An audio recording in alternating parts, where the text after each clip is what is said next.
ખરેખર આપણે એક નવી ભેંસ લાવી છે અને એને પણ પાડી છે મસ્ત. ભેંસનું દૂધ કેટલું છે અને આપણે કેટલામાં લાવી છે સંપૂર્ણ વિડીયો તમે જોજો એટલે તમને પણ નોલેજ મળી જાય કે હાલ શું ભાવથી આપણને ભેંસો મળતી હોય છે, ગાયો મળતી હોય છે. તો પશુપાલક મિત્રો અને ખેડૂત મિત્રો જો આ છે બીજા નંબરની ભેંસ ઊભી છે એ લાવી છે અને જો મસ્ત પાડી છે. તો હા જો આ એની પાડી છે.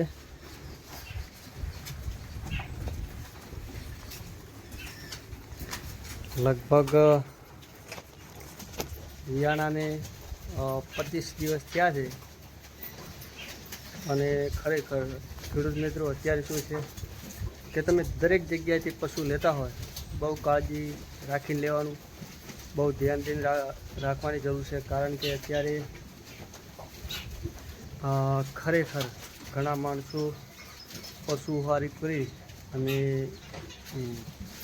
પશુમાં ખૂબ પણ અમુક વસ્તુની ભૂલ હોય છે, આપણને કહેતા નથી.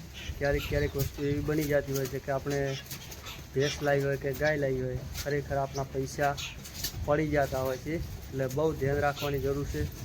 અને જે ભાઈ આપણે ભેંસ રાખી છે તેને તદ્દન ખોટું જ બોલ્યું છે, કારણ કે દૂધ ખોટું કીધું છે અને પૈસા પણ ખોટા લઈ લીધા છે.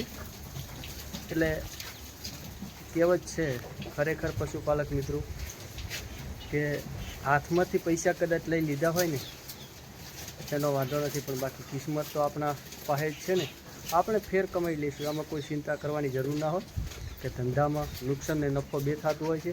પણ મારું કહેવું એટલું જ છે કે કોઈ પણ પશુ તમે દેતી વખતે કોઈને ખોટો બોલીને આપશો નહીં, કારણ કે જે ભૂલ હોય તમે ભૂલ પહેલેથી જ કહી દો ને તો વાંધો આવતો નથી.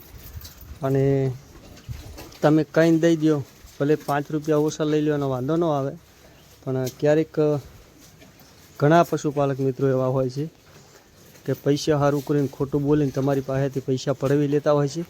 એટલે કદાચ હરખા માણસો નથી હોતા, પણ જે તમારા સગા સંબંધી હોય છે ને એ લોકો જ આવું કરતા હોય છે. બાકી બધાય માણસો આ ટાઈપનું નથી કરતા. પણ મારું કેવું એવું છે ખેડૂત મિત્રો અને પશુપાલક મિત્રો, જ્યાં બને ત્યાં સુધી આપણા સગા અને સંબંધી પાસેથી ક્યારેય માલ લેવો નહીં, કારણ કે આનો આપણને પૂરતો અનુભવ થઈ ગયો છે.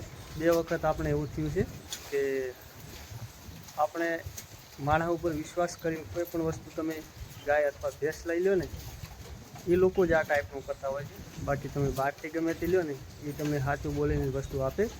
એટલે હગાવાલા કંથી ક્યારેય કોઈ પણ પશુ લેવું નહીં. અને હવેથી આપણે ભલે બીજે ગમે તે છેતરાઈ રહ્યાનો વાંધો ન હોય, પણ સગા સંબંધી પાસેથી કોઈ દિવસ પશુ લેવાનું થતું નથી. એ કીધું એમાં બધું ખોટું જ છે. એટલે જો વાવ બી બે છે, કિંમત વધારે આપી છે અને દૂધ કીધું એટલું છે નહીં.